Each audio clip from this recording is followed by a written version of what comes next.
Good morning, everybody. I'd like to call to order the Delaware County Board of Elections Board meeting for November 25th, 2024. Please stand to say the Pledge of Allegiance.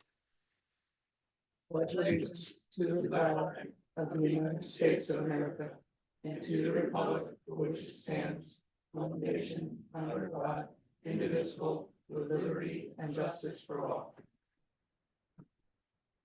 All right, we have an important day today to complete our election cycle for this election, so that's pretty exciting. I have a few words I'm going to say before your elections report, but would you just mind, Mr. Allen, just briefly going through the agenda, just saying what the items are, and particularly, obviously, the big action item of the day? So there's this consideration of the agenda, the public comment, director's report, and the main item today is the certification of results from the November 5, 2024 general election, including the special election in Upper Providence Township and the Upland Borough local option referendum. I don't believe there will be a solicitor's report today. And we may have a brief discussion of preparations for the 2025 municipal primary and election cycle. And do we know the next meeting date, or is We there? do not at this time. Okay, thank you. All right. I have had the honor of serving on this board since the 2020 election. I was appointed on January 6, 2020. And that it has been the most incredible journey of my public service. I actually told somebody that I'd worked with at the U.S. Attorney's Office not to critique the incredible work we do there, but I think this has been the greatest public service of my career, to make sure that our elections are full, for free, fair, and consistent with the laws of our nation. Elections are the foundation of our society. So I cannot understate. I am known for hyperbole in this area, and I have promised Mr. Allen I will be brief in my hyperbole. But I cannot understate how amazing of a team we have that has, thanks to the tireless efforts of the workers who have, since before 2020, and some of you are here who've been there well before that, but also with the changes to the no excuse mail-in balloting laws, the changes and everything about sort of the climate of elections in our society, some of which is getting more people out to vote, which is great, and some of which is not so great. We have given everybody in this county a reason to be proud, to have faith in the elections of Delaware County. There is just everyone. One of my favorite quotes, which if I tried to do right now, I'll probably mess up. But it's not the critic who counts, by Teddy Roosevelt, and it's not the critic who counts. It's the people in our bureau who, from whatever the most simple job is to the most complex jobs like the IT and sending things to the states, or the counting or running those machines that are frankly huge and probably if you get too close, Scott or I could chop off a finger. Every single one of you, every poll worker, every good citizen who puts in 13-plus-hour days, they're the ones in the ring. They're the ones making this happen. They're the ones that, because of their collective efforts, we can stand here today and certify a presidential election again, with a lot of worry that wouldn't happen, a lot of criticism that couldn't be fair. I have every confidence in everything you have done, and I just am so grateful. It's so easy for Scott and John and me to be on this board because we have an incredible team behind us. So you all make us look good every day. And for anybody who doesn't appreciate and just wants to criticize, they don't know what they're talking about, because you are all awesome at doing this, and you do it so that we can lay the foundation for our democracy in Delaware County, which is in Pennsylvania, which the world looks to in elections. So thank you, thank you, thank you for everything you do and will continue to do, because even on this own agenda, item 8 is let's get back to work on the next one. So I really appreciate you. And that's most of what I wanted to say. I don't know if Mr. Alberts, you want to say anything now or later, but I want to make sure you have a chance, because I know that you have lived a lot and breathed a lot of the difficulties of this election with us and may have your own perspective. So. Well, I mean, you put me on the spot and I don't know if I can say anything more than what you've already said. And other than to say I second every word of it. I really appreciate you guys. I know some of you are moving on to other opportunities in the county perhaps, and others are going to be with us for a long time to come. And it's just, it is a great team. You do make our jobs much easier to know that we have competent, professional, experienced people executing the will of this board and the law of this land. And I second every word of it. Thanks. I won't put you on the spot because we're going to go to public comment if you're all right. But if, at whatever time you want to say anything about the election, you're welcome to. So with that, we will turn to public comment. And I would love for some of the public comment to be constructive criticism. That's okay. That's great. It can be whatever you want because the Sunshine Law allows it. But constructive criticism is what we're here for. So 3 minutes. Would anybody like to make any public comment?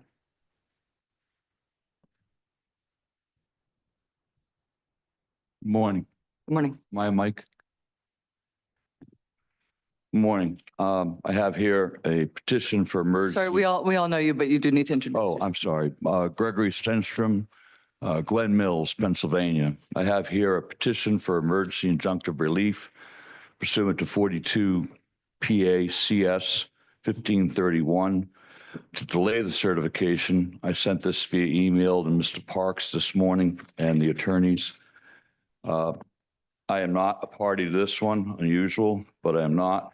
But the factual background is we have irregularities in machine testing and the certification, mail-in ballot distribution and processing irregularities with duplicate and unauthorized ballots, observer restrictions, discrepancies in mail-in ballot counts with 2 legal claims, violations of Pennsylvania election code and the conduct of the election, specifically 25 PS 2642, 2650, 2687, 3031, 3146, and 3154, and violations of federal election statute 52 USC 21081 A1, A2, and A5, and also regarding 52 USC 2511.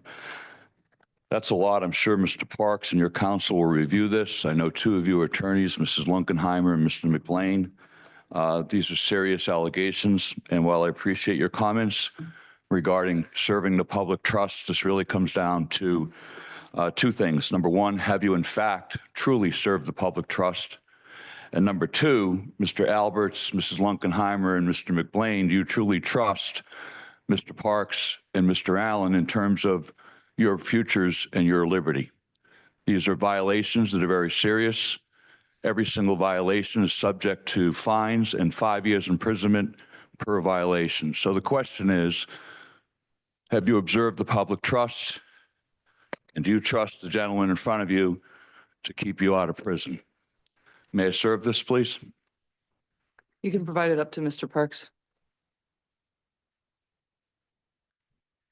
All right, any additional public comment?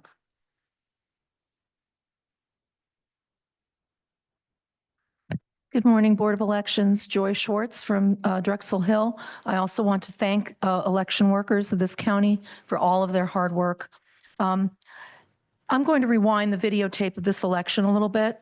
Several weeks in advance of the election, before Election Day, we were already noting some violations. I'll start with observation of logic and accuracy testing. 25 PS 2650 expressly entitles parties, political bodies, and unaffiliated bodies of citizens to send up to 3 watchers at any public session of county elections, including LNA testing. However, Delco arbitrarily limited observers to 1 per group and excluded citizens without group affiliation. This undermines transparency and equity that the law is designed to protect. And so this is my constructive criticism this morning, that this policy be reversed. Excuse me. Further, under 25 PS 2642, county boards are permitted to set reasonable rules for public observation, but these rules must not prevent meaningful observation and must be equitable. Rules of no cell phones during LNA testing, but not during hash testing, are inconsistent with the code's intent to ensure transparency. By prohibiting binoculars and visibility of critical computer screens, observers couldn't even verify that scanners were testing in the right mode, which is a critical part of testing, and these rules have to be changed. You've basically selectively enforced rules for watchers. Some groups were allowed to make last-minute changes after the 50-day deadline. Some were allowed to have multiple watchers, while others were not.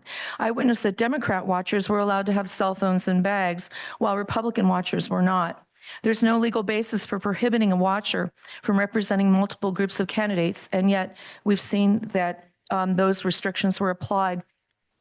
But there's something else that happened before this election, and that is the pre-election desperate use of deceptive and illegal satellite centers hastily thrown together, haphazardly staffed with partisan volunteers, riddled with errors in fulfillment, deliberately designed to maximize the number of provisional ballots to Democrat advantage, and planned secretly behind Mr. McBlain's back. In blatant violation of the election code and of the sunshine laws, offices, they were called, not polling centers, observers not allowed, no judges of elections, no minority inspectors, and completely inappropriate. Thank you. Is there any additional public comment? Ms. Cantor?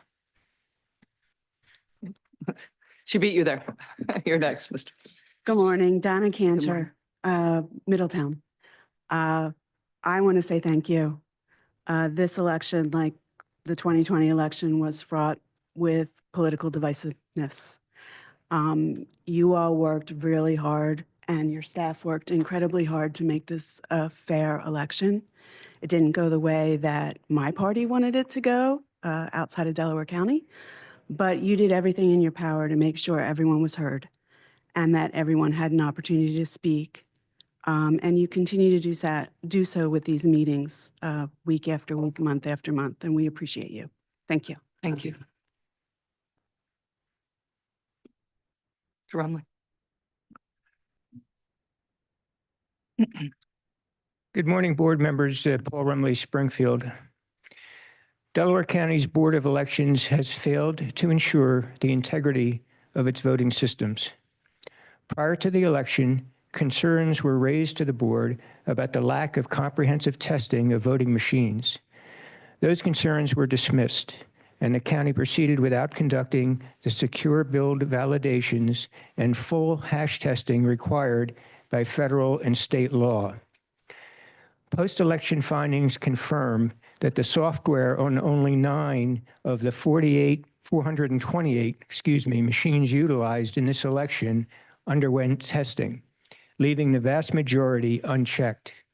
This grossly incomplete process directly violates 52 USC 21081 and Pennsylvania law, which mandates that every machine used in an election must be verified to match certified software versions.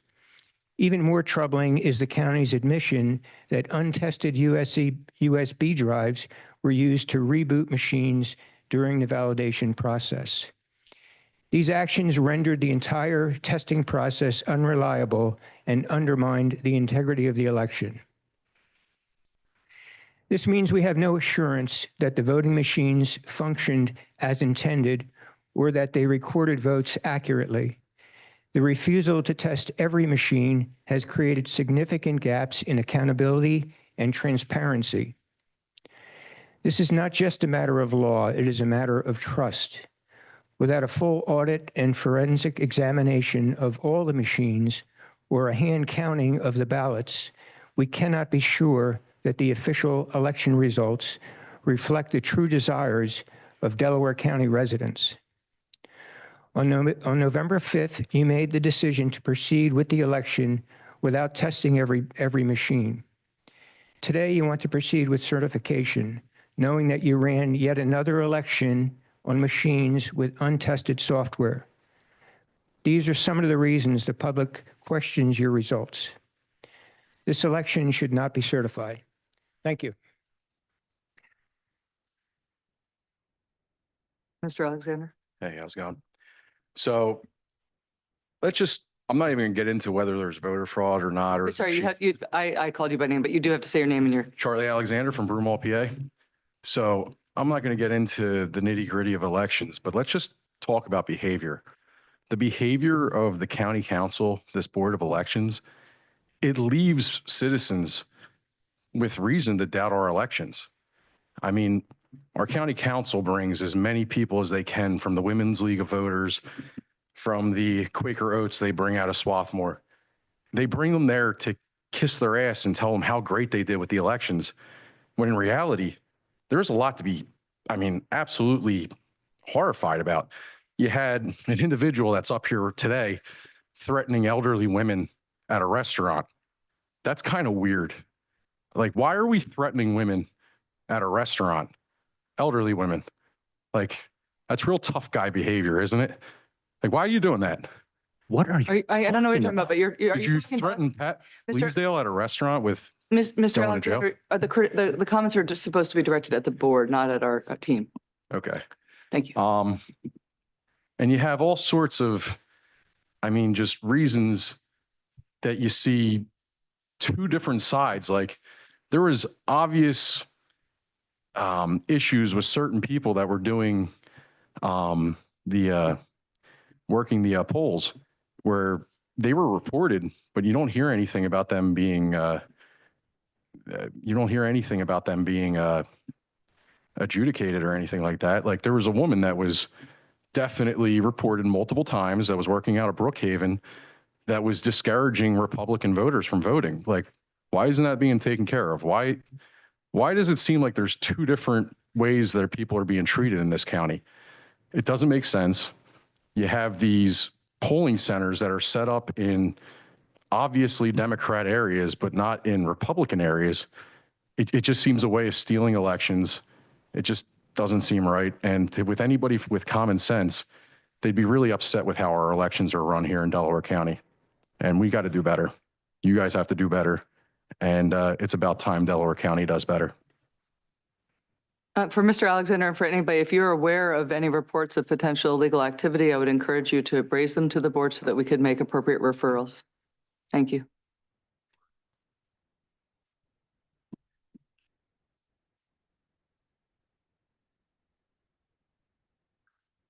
Scott Thomas, Marple Township. Coming to you under the banner of Christ the King. As a judge of elections, I sat in the audience on October 25th at the Mancini versus Delco hearing on hash testing and alleged unauthorized software on the Delco voting machines, of which I have the transcription. You, Mr. Parks, pounded it into our heads that the definition of a trusted build validation is the mere task of powering on the scanner and validating that the printer power on report, which looks like this, confirms that we're all on release 2.7. At that hearing, when you questioned Mr. Marks, Deputy Secretary of State over elections, you quoted from Condition J of the Department of State certification of Verity 2.7. I quote, and you quoted, jurisdictions must also perform a trusted build validation as part of the election preparation activities and post-election canvass activities utilizing the vendor-supplied methods of validation and verification of voting system integrity. Mr. Parks then questioned Mr. Marks if, as part of logic and accuracy testing every piece of its election equipment for the 2024 general election, Delaware County verified the compatibility of the V drive from the Hart Verity 2.7 system with each piece of equipment generating a tape that indicated the version of the software that the equipment was utilizing, allowing Delaware County to verify that the equipment was running on Hart Verity 2.7. Would that satisfy this requirement of a trusted build validation as set forth in Condition J in view of the Department of the State? Mr. Marks replied, yes, I believe it was. Okay. using your definition of trusted build validation, meaning turning on the scanner and producing the power self-dawn test, Mr. Allen's team satisfied the part in condition J about validation for election preparation activities. Okay, we're good on that. But when does Mr. Allen's team do a trusted build validation on all 428 machines to satisfy the post-election canvass to verify voting system integrity as stated in condition J? Using your definition of trusted build validation, has Delco ever done that? Is Delco planning to do it for the first time anytime soon?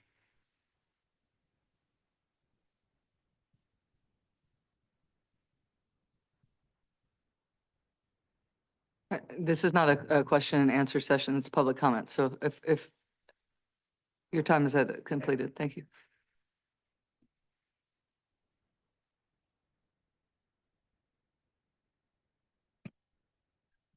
Good morning. Good morning. My name is Eric Coker. I live in Concord Township. Members of the Board of Elections, on August 10th in 2024, the Delaware County Board of Elections was formally notified of approximately 12,000 voter registrations associated with individuals who, according to the USPS NCOA, no longer reside in Pennsylvania. In response, this board stated that they were under no obligation to remove any of those names from the rolls. Under 25 PS 1901 and related sections of the Pennsylvania Election Code, election officials are mandated to maintain accurate voter rolls by removing ineligible voters, including those who no longer reside in the state. This responsibility is further supported by federal law under National Voter Registration Act. While there is a 90-day quiet period before federal elections, these individuals were non-residents before this 90-day period and should have been removed.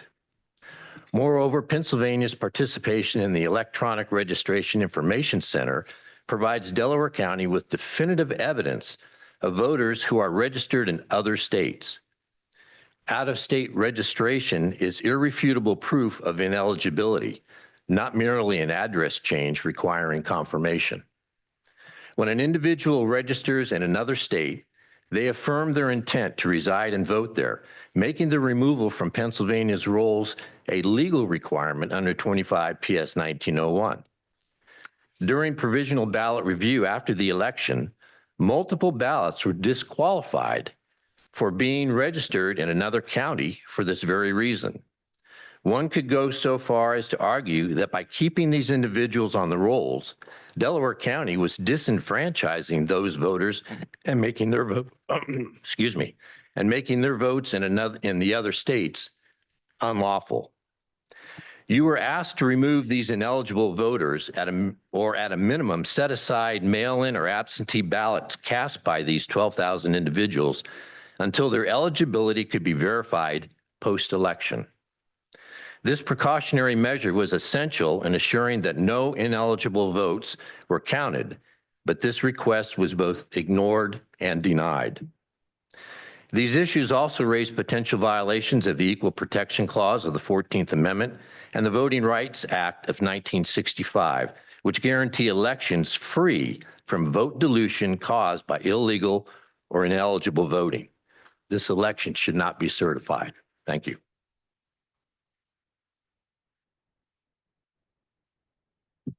Good morning. My name is Donnie Arnell from Marple Township. Thank you for this opportunity. I will be discussing the integrity regarding ballot boxes. This election season across the United States, we have seen drop boxes that have not been secure, where they were stuffed, ballots were burned, and there were faulty cameras, such as in our own county, that they were down just a little bit to leave a voter feeling insecure. In our country, as well as in our state, the number of ballot boxes has reduced or have been removed. And they're doing that to ensure voter integrity in their county. The voter must feel secure that their vote is not going to be destroyed or diluted. Our county has well over 30 ballot drop boxes that are not seemingly secure. We ask that if we continue to use drop boxes, and I do understand their purpose, that we reduce the number of them drastically and that they are just as secure as the ballot drop box in this building. Hoping, I know that our citizens deserve better, hoping that we have no further incidences in our county is simply not a strategic plan. Thank you. Thank you. And I do think we have a lot of work that we're going to get to after this election is certified, and it will include review of the ballot drop box numbers and whether or not there could be some consolidation. So please. I'm Nick Manganaro from Radnor Township. I have questions regarding numbers. I would like to give you guys handouts so I'm not just spouting things that you can't refer to. Would that be all right? May I approach? Sure.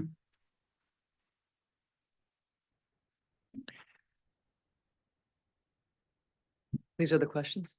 Are there the numbers? Okay.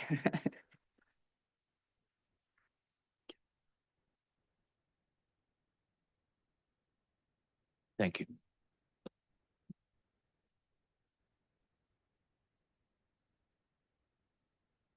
So the numbers on the table to the left are compiled from the Secretary of State's office daily mail-in ballot file.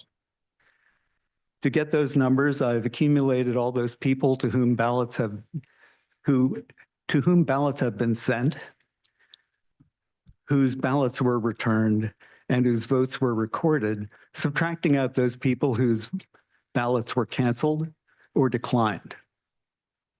Number in the box on the right, in the middle, are from the Board of Elections website. I am at a loss to understand how the county has been receiving or reporting fewer ballots sent and more ballots returned. The calculation is simple, but the numbers don't add up, which decreases my confidence in what's going on. So I would like an explanation, if there is one, about why the numbers might be different. If there's a different calculation, that's fine. I would like to have it explained. And I would also like to know why you have sent over 14,000 ballots. That's not canceled, not declined ballots, to people who did not have their ID verified before the ballots were sent. For the questions, if we could consider this maybe like the equivalent of an email submission. I mean, it would be unprofessional of us to comment in this way on your data sitting here on the fly. That wouldn't be the right thing to do. But if you want to consider this a question to the board formally submitted, the way you might if you asked a question on emails, our teams are very responsive and we can do that. That's how we'll do this. So we're not going to sit here and talk about charts and numbers off the fly that you have put together. It's just not, I can't do that, but I appreciate your concern and I appreciate the question. Without an answer to this, I have very little confidence in what the numbers are going to be when they're finalized. I think Delaware County voters should have confidence in what's happening here and be able to glean it from official reporting from the Secretary of State. Thank you. Thank you. Any additional public comment?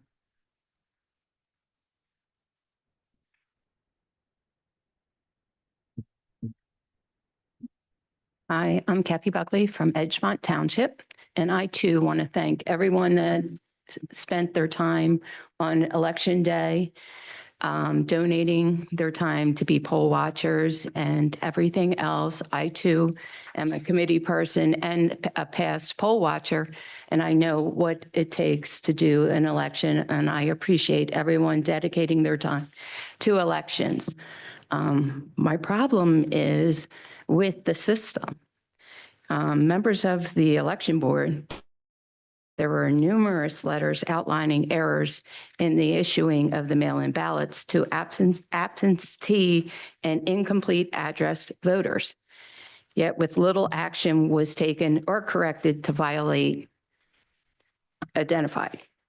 Upon cross-reference of data from the SURE system with the mail-in ballot data, several individuals returned ballots with the status of vote recorded, yet they were not listed in the voter rolls nor as the uniform and overseas citizens absentee voters, the UOCAVA, or the UMOVA, uniform military or overseas voters. Furthermore, why the CAVA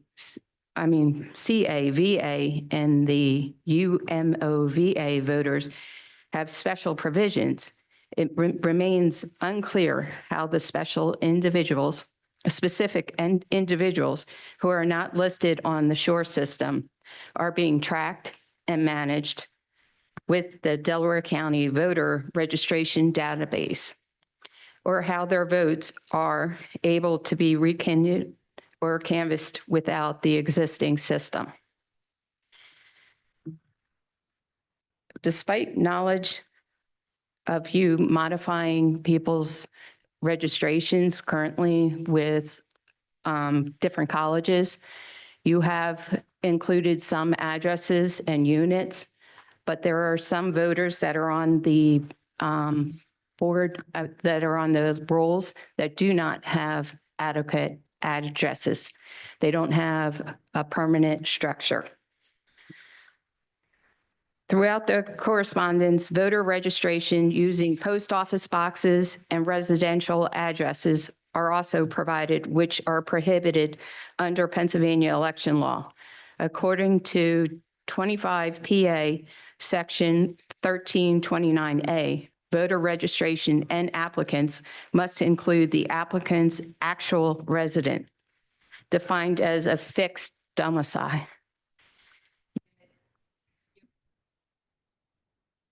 Okay. You want to finish your sentence? Just finish your sentence. The review revealed registration listing POs and vague institute addresses. Thank you.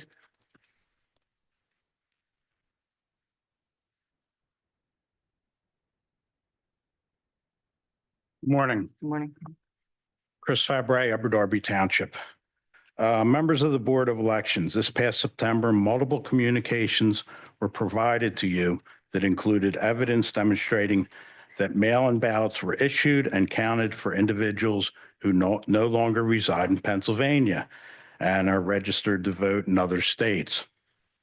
These individuals are clearly ineligible under Pennsylvania Election Code, Section 1300, 25 PS 3146.1, which allows mail-in ballots only for qualified electors who meet strict residency requirements. Yet, the county seeks to certify votes cast by these individuals. Evidence for these ineligible ballots was found by comparing data from FVE, SURE, and MIB databases available through public purchase or online access. This data included public records confirming that certain individuals had officially changed their residency to other states, screenshots from other states, voter rolls proving these individuals were registered to vote elsewhere, and state-level data confirming that mail-in ballots were issued to these ineligible voters despite their out-of-state registrations. We asked DELCO to set aside the votes received by these recipients and verify their eligibility before counting them. Surprise, they denied this request.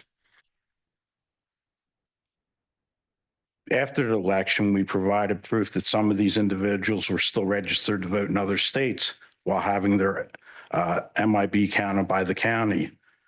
DELCO actually refused to count provisional ballots when voters were registered in another county, but not when processing mail-in ballots.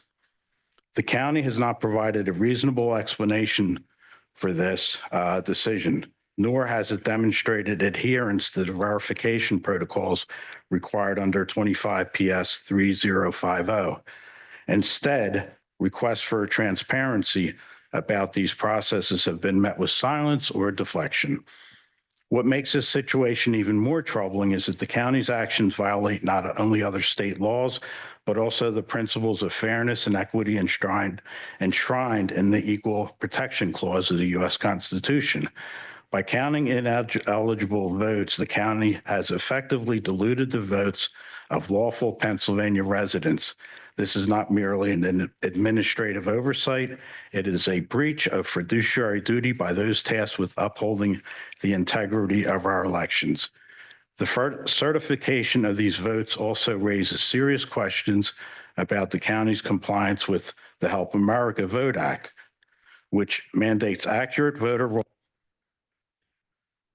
Yeah, you finish your sentence, please. If you'd like to finish your sentence. I would. Please. This is not a partisan issue. It is about ensuring that every vote cast in Delaware County is lawful and that our elections comply with the laws designed to protect them. You guys should do better. Thank you. Thank you. Is there additional public comment?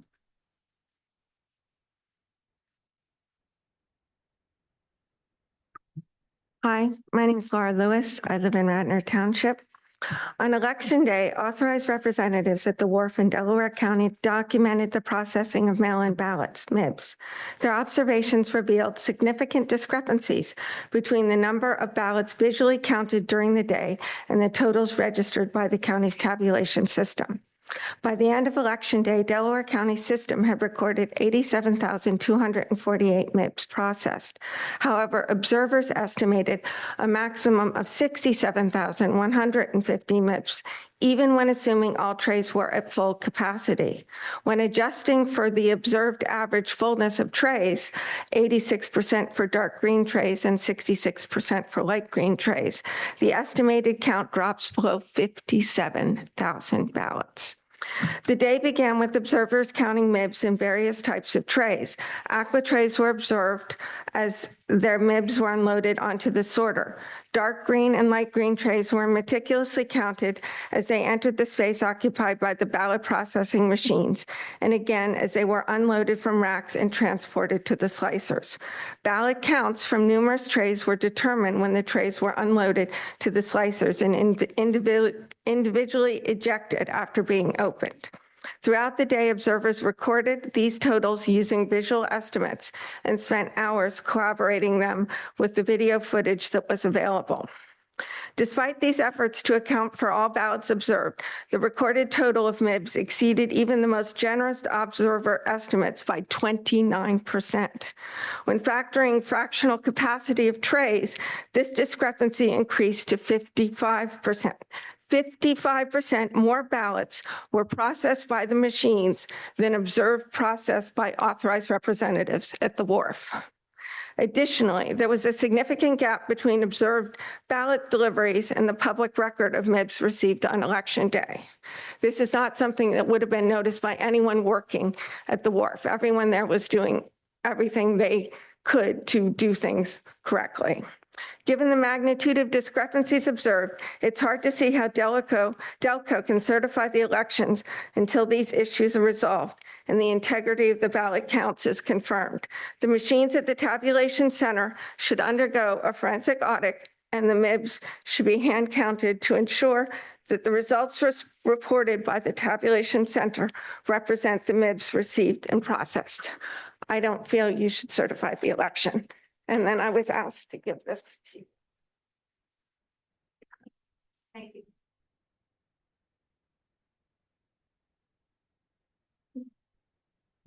Good morning, Karis Coker, Concord Township. A solemn duty awaits you to certify or not to certify. In addition to the multiple issues already brought to your attention regarding the November election, multiple violations were observed regarding the statutory responsibilities of the Return Board under Article 14 of the Pennsylvania Election Code. When 25 PS 3154 was enacted, all ballots not cast in person were classified as absentee ballots. These were sent to the appropriate precinct, tabulated by the precinct workers, included in their returns, and subject to review and oversight by the Return Board. Under Act 77 of 2019, the mail-in ballots were introduced, and now the absentee ballots are processed along with the MIBs at the Wharf. Since Act 77, the Return Board has had no oversight or review of the ballots, though there remains a statutory obligation to do so. That's over 30%, perhaps even 40 or 45% of the total ballots that the return board does not review. In this last election, unlike in previous years, a small number of mail-in ballots were included in the 2% audit, but there was still no review or reconciliation by precinct of the remainder. Another critical issue was the handling of election discrepancies as outlined under 25 PS 3154B.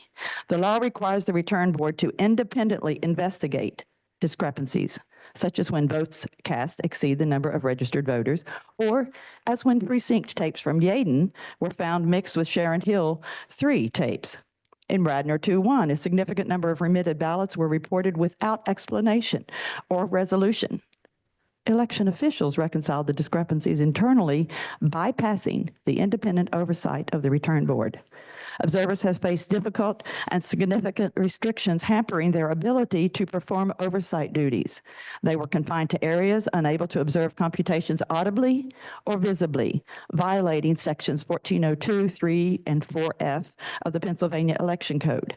They were denied access to the precinct sheets that should have been made available. But above all, Section 1402 of the State Election Code and Section 668C11G of the county's own administrative code both require you to advertise the return board's written report to the public.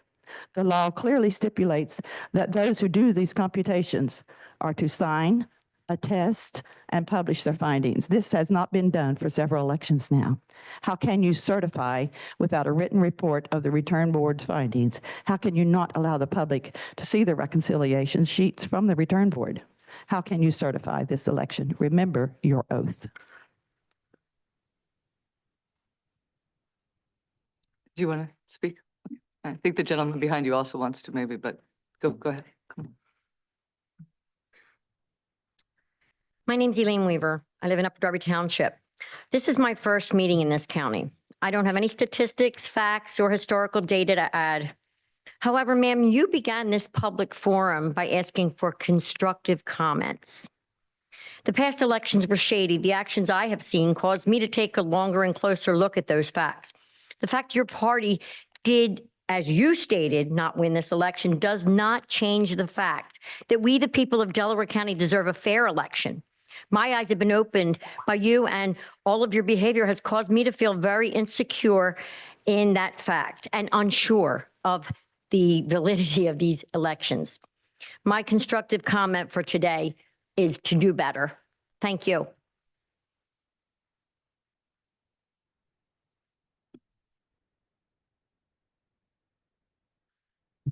Michael Straw, Media Borough. I just have three things I wanted to bring up today. One, I wanted to thank everybody that worked on the elections this year. Presidential years particularly are long and grueling, but rewarding. And so thank you for everybody that worked the elections this year. I believe, if I'm incorrect, please let me know. I believe we also need to thank a specific board member, Mr. McBlain. Is this your last meeting, Mr. McBlain, or is? I haven't taken any action. Yeah. Okay. Well, if it is, thank you. If not, then no worries. I'll thank you when it is. So, and then the third point that I wanted to make was that I wanted to thank the majority of this board for not choosing to essentially ignore the Pennsylvania Supreme Court's rulings recently regarding undated and unsigned mail-in ballots. I want to thank the board for not choosing to follow four other counties in ignoring the Pennsylvania Supreme Court's decision. I thought it was very smart and a very good decision on this board to not do that. So thank you. Is there additional public comment? All right, then, Mr. Allen, it's time for the Director of Elections report. Good morning, members of the board. First off, I just want to say that I'm humbled to be here and to have this amazing team that we work with in the Bureau of Elections, the voting machine warehouse, and voter registration. And by extension, the 2,400 poll workers who staff our 428 franchises, if you will, each election day. And I know John sometimes has some fun at the fact that when it comes to certification, I do a lot of thank yous, but and in the spirit of Thanksgiving, I want to start by thanking the poll workers who more than ever took training and testing and prepared themselves for Election Day. We had 236,000 people vote in person on Election Day, far more than 4 years ago. We had a considerable amount show up in the early morning part and of the day, and the electronic poll books help streamline the processing of the voters and get voters to the point where they could receive a ballot and cast that ballot. Thanks also to the voters themselves. We had a 78% turnout election. That's a considerable amount, and it's 78% of a higher registration total. So it's more ballots cast this time than there were 4 years ago. I also want to thank Joanne Phillips, the controller, who's worked with our office each election to try and get the poll worker payroll processed more quickly. And that's true this time as well. So the checks started going out Friday, last Friday. The poll workers are now in a groove. This isn't a new system. They're not operating it in a pandemic. So we outperformed with their help most other counties across the Commonwealth and definitely all the other jurisdictions in southeastern Pennsylvania. We had the fastest and most thorough reporting of election night results with 88.3% of our precincts reported by midnight and more than 94% of our mail ballot counts done by midnight. The remainder, taking us to 100% of precincts, was about 40 minutes later. About an hour and a half later. 40 minutes later for the precincts and an hour and a half later for the mail-in items. 2.5 hours. So we finished at 2:30. A lot of other counties were still going at it the next morning. Thanks to the poll pads, we had voter history for the first time long before this certification meeting. So that makes a difference in terms of being able to double check electronically the last of the provisional ballots. So in 2020 and subsequent elections, when we were still using the paper poll books, it would be weeks after the certification before all the voter history was loaded into the Sure system. The Park Police and the Sheriff's Department and first responders from departments all across Delaware County, I appreciate all of their help on Election Day and Election Night. We had more security than ever at the drop boxes with police escorts of the drop box closers who took the last batches from the drop boxes to the wharf. So they received escort all the way to Chester at the wharf.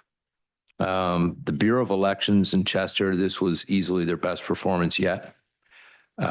We made sure that more people were trained for Election Day to handle all of the equipment that operates there.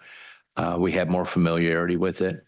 In fact, we required training of county employees who come over on Election Day to help with those tasks, whereas it was optional in the past. And then there was often hands-on training, but this time we required training. We required more of our vendors too, and had more staffing, which allowed us to get through the vote by mail processing more quickly and efficiently than ever before.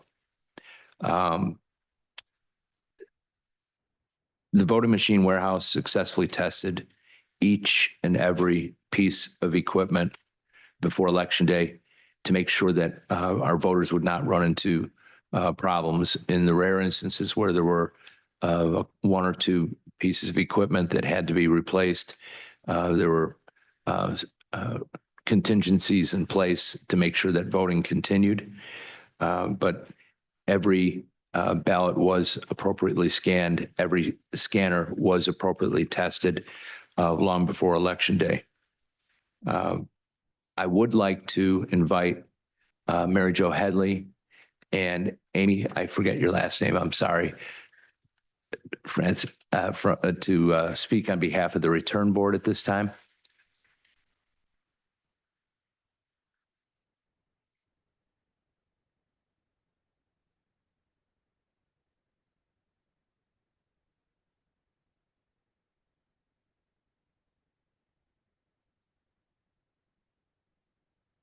So Mary Jo, I'm just going to ask you some questions and feel free to comment at any time. So you assembled the Friday after Election Day, is that correct? Yes, correct. And then the Monday after Election Day, you started going through the returns of the return sheets and the paperwork from all 428 precincts, is that Yes, correct? that is correct. And essentially what you're doing is you're looking through the various pieces of information, including the ballots themselves, the returned unused ballots themselves, the spoiled ballots that were used in the precinct, the remitted ballots that were turned in, and then the tapes that were printed out on election night to determine whether or not there's any kind of well, whether or not, first off, that the poll workers accounted for the use of every ballot that was either issued to them in a box before Election Day, or that they printed on the touch writer on Election Day. Is that correct? That is correct. And during that process, you go through a mathematical evaluation where you try to compute exactly what they did, and even if necessary, go back to the unused ballots or any of these other materials I referenced. Is that correct? That is correct. Did you see any indications whatsoever of significant miscalculations or indications of fraud or anything like that? I did not. So is there anything at all that you considered out of the norm? I mean, I saw a couple of things that we hadn't experienced in the past. Do you care to comment on any of those? What we had found this election was some of the districts had used their regular ballots for provisional ballots. But the numbers did all come out once we, reconciled what we needed to do. On the whole, though, the poll workers across the 428, the numbers that you're talking about are the exceptions. Am I correct? That is correct, yes. So it was a small number, like 6 to 10 precincts that might have used. I don't even think there was that many, yes. So once you were able to compensate for their use of regular day ballots as provisional ballots, which weren't cast in the precinct in the scanner, but nonetheless were used in the provisional ballots, everything came out. Everything matched in terms of what was. That is correct. Okay. Amy, I don't know if you have anything to add at all. You also participated in the hand recounts of randomly selected ballots that were randomly selected in front of the observers who mentioned being here. And did you see any discrepancies between the counts that were reported on election night from those precincts, or as opposed to what you hand counted in the ballots? No, the scanner numbers matched exactly what we were able to visualize. There were a few people that put very light check boxes or very light mark in the box that the scanner didn't pick up, but it was very few. Like I saw two of those the whole day. Typically, when you were going through the evaluations and you found that there was a discrepancy between what the table found, the people at the table found versus what the scanner found, what was the most common reason for that discrepancy? We didn't have any discrepancies. I mean, Well, at your table, yes, but Yeah. there were, well, Well, I really didn't everything pretty much matched up. We did have one district where it was a big district. We did one over and one under, like for candidates, but we were able to work that out. so for example, when you went back through the stacks, you broke it down into stacks of 20, correct? Correct. For any candidate. And if you were off by one, did you go back through the stacks of 20? Yes, we did. Did you ever find that maybe there was 19 or 21 in that stack we and that did. threw it off? Yes. That's what I'm getting at. Mhm. So human error was the only thing that you came across as far as the discrepancies between the hand count and the machine count. That's Is that correct? yes. Okay. That's all I have unless there are any comments that you want to add. I have no comment. Okay. I have a question for you. Just if you were recognizing, by the way, thank you for your lifetime of government service and Ms. Francis for your contributions as well. It's really important. You hear in public comment the work of the return board. It's long, it's hard, and it's important, and it means a lot to all of us to hear you all report because it helps give us assurances with what we have to do. Recognizing that you only have that lens and didn't have to oversee the entirety of the election. From where you sit as members of the return board here today, is there any concerns or reasons you would hesitate if you were us to certify the election? I wouldn't, I have no problem with what we saw. no, it's, I just want to hear you say it because the record, and it's important to us because you're important to us. No, everything looked fine to me. Yeah. I think that it should be certified. Mhm. Thank you very much. Does anybody have any questions, Mr. McLean? Mr. Alberts? We really appreciate your service. Thank you. Lastly, I want to thank the board for something important that we did here in Delaware County, and that was to try to develop the most comprehensive notice and cure program in all of Pennsylvania. And although I don't have the data from other counties, I know that we were striving to increase our success rate on notice and cure. And in case anybody is wondering what notice and cure is, that's when we receive a vote by mail or absentee ballot envelope that clearly from looking from just the four corners of it, we know immediately that it has a fatal flaw that we will not be able to open that envelope, much less remove any ballot inside and count it, such as a lack of a signature, the lack of a date, or the lack of a correct date, or the lack of a secrecy envelope, which is now much more easy to spot because the yellow and black kind of like bumblebee pattern of that secrecy envelope pops through the white paper, so you can tell right in a big hurry whether or not the voter simply put the ballot in as opposed to put it in the secrecy envelope and then the exterior envelope. So we had a notice and cure system that in the past relied on trying to notify the voters by email and letter and phone, whichever ways that we had to reach the voter.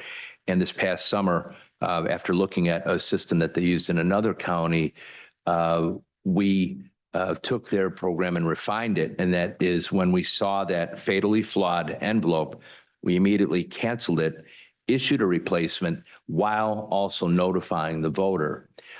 So they received the notice two different ways: first by email, phone call, or letter, but also they received that notice to cure with their ballot, because problems don't get better with time. And the best way to address that forthrightly and directly was to send a letter to the voter with their replacement ballot in an envelope that was clearly marked with red letters, replacement, with an explanation and a checklist to follow so that they return the second ballot.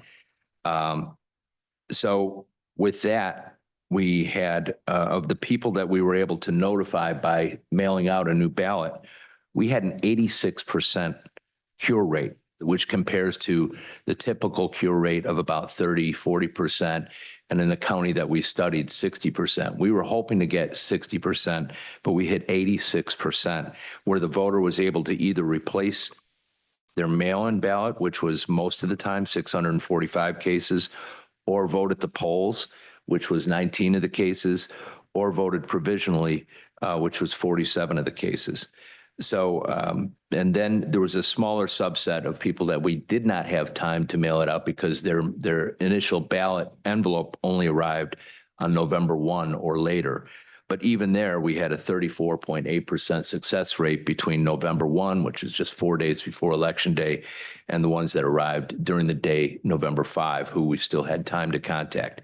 Obviously, we couldn't contact anybody if they were in the last groups of ballots that arrived either late in the day in the mail, like 7 o'clock or 7 p.m. rather, or the ones who used the drop box on the afternoon of Election Day. There was no way we were going to be able to identify and notify those voters to be able to take action by the close of polls at 8 p.m.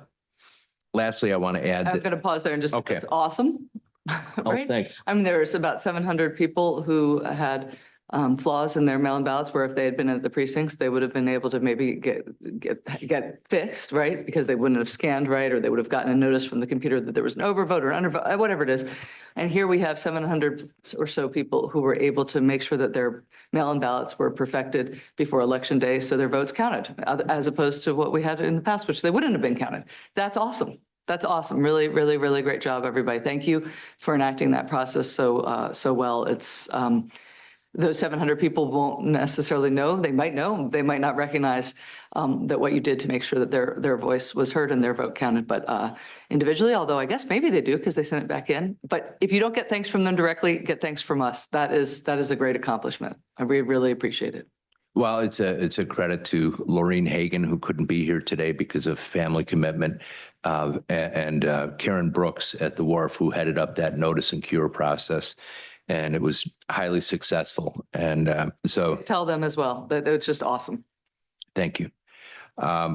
Lastly, I want to mention we had the return board review of the ballots, which is an audit where they went through precincts that covered more than 2,000 ballots, one of which was a supersized precinct that was randomly selected out of Radnor Township that had 1,256 ballots. That was the hardest to hand count all the contests. And the return board members told me not to select such a large precinct in the future. And when I reminded them they were selected at random with rolls of 10-sided dice, they said, well, maybe you ought to do something different. So lastly, there's a risk limiting audit that is dictated by the state. And we also participated in that with one precinct ballots that were hand counted, as well as one precinct of vote by mail ballots that were counted. I know we had discussed that we would do that. And Lansdowne 11 was the precinct mail ballot that was counted, that was hand counted and verified. And all of the election results were verified in that risk limiting audit. Lastly, the warehouse had a new layer of testing. We pride ourselves on putting the equipment through more tests than are required, including the hash testing, which is not required under law or under any directive.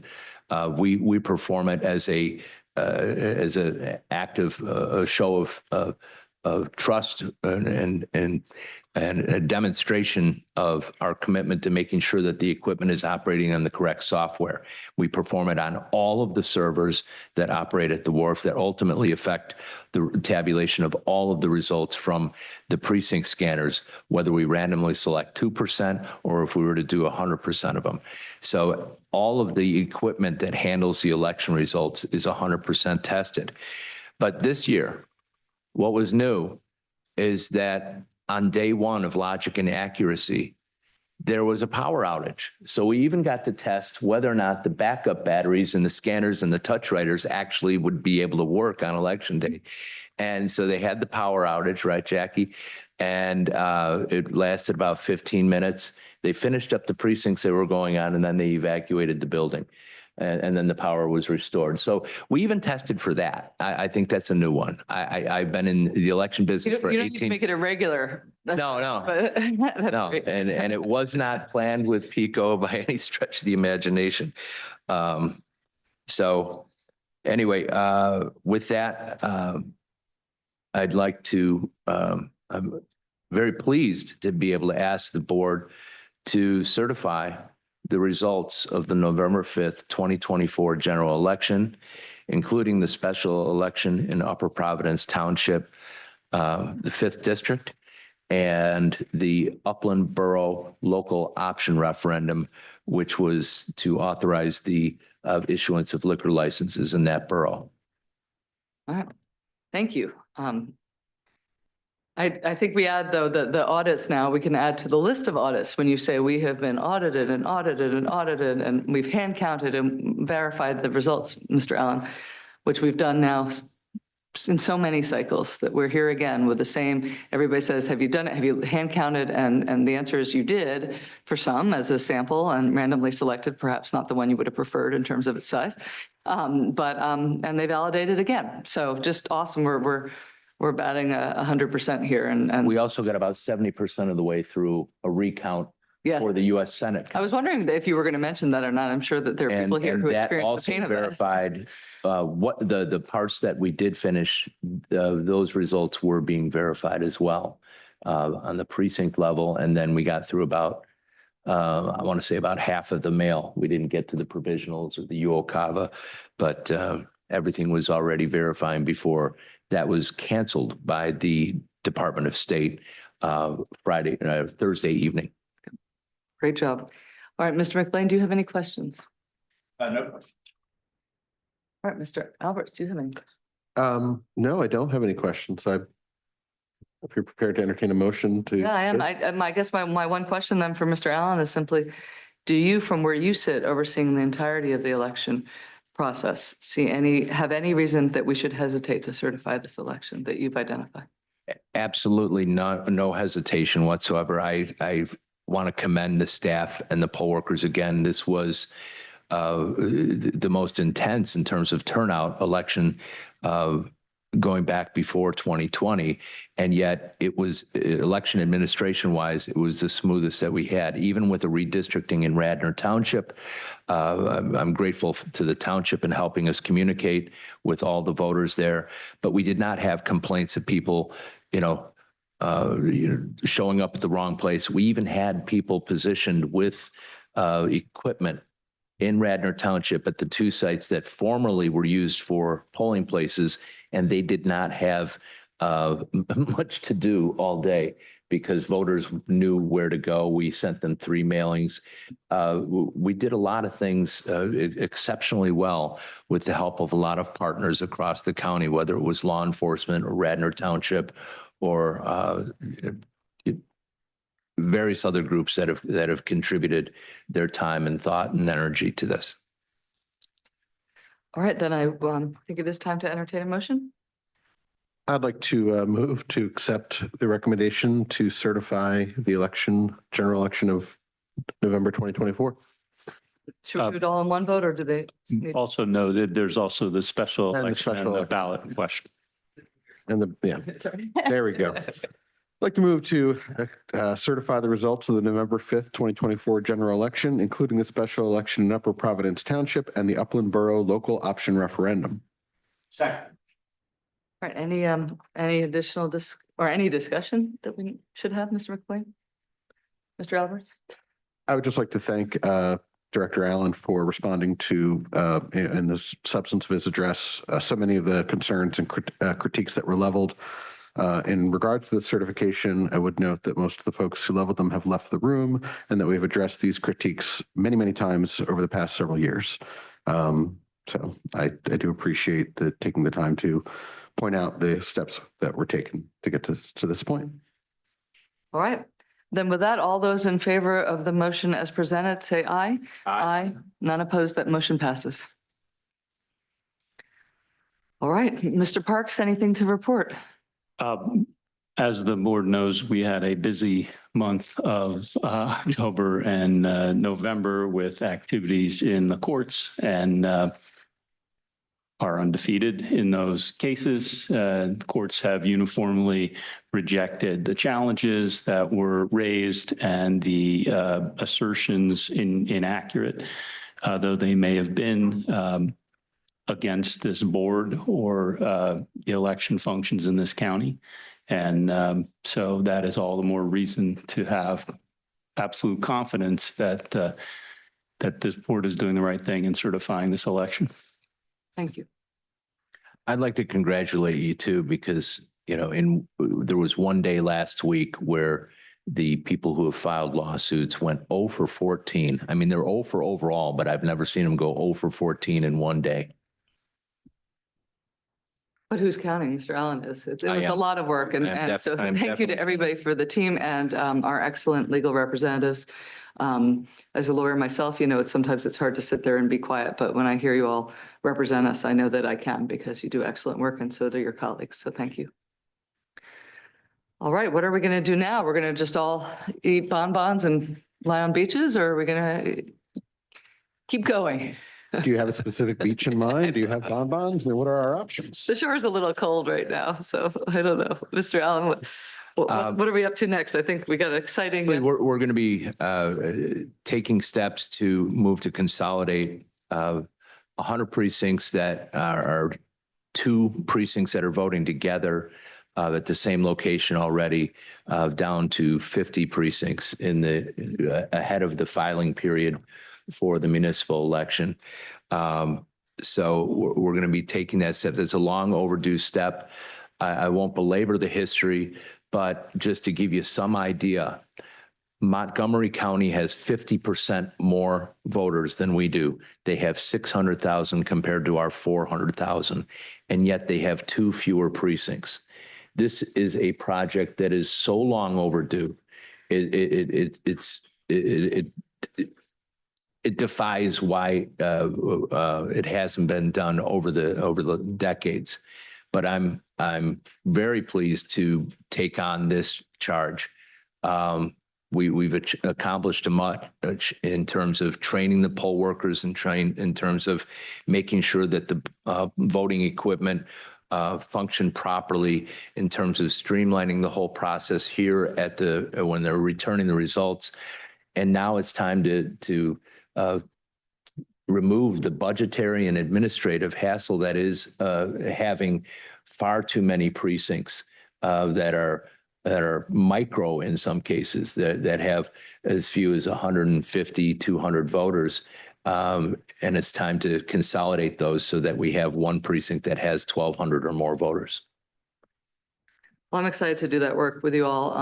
It's going to be hard work. And also I indicated to one of the public commenters who's still in the room that if Mr. Allen, if you do have a presentation at some point over the next year to make about drop boxes and how they might be managed differently, I would appreciate hearing those recommendations. I know it's a lot of administrative work for the team, and so it's certainly something to evaluate.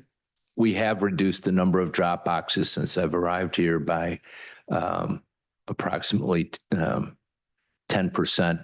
We'll be looking at other possible consolidations in certain communities so that we still have coverage, but we don't have quite an extensive administrative task to perform. Thank you. Mr. McBlain, anything from you? No? Mr. Alberts? Nothing more? Mr. Parks? All right. Well, then we don't know our next meeting date, so keep a lookout on the website. That's where we're at, right? At the call of the chair. At the call of the chair. All right. Well, I'll take your recommendation when it's ready for a date. Before we adjourn, I would like you to sign these documents while we're still in session. That's fine.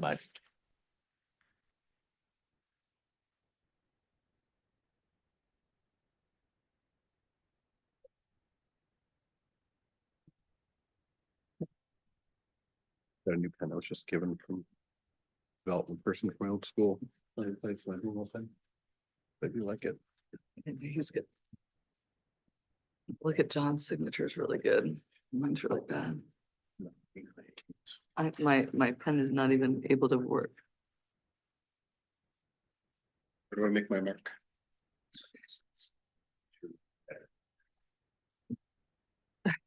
Sister Elizabeth, that sounds about right.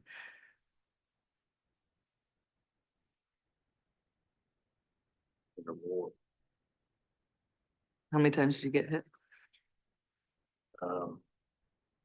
Too many. Yeah. She knows it. All right, just the first page of these. Okay. Yes. All right.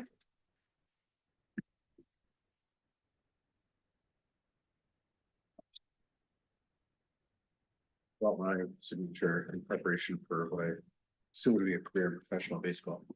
I have a lot to say about why my signature is terrible, but I won't do it on the record. All right. Do we have a motion to adjourn the meeting? So moved. Second. All those in favor say aye.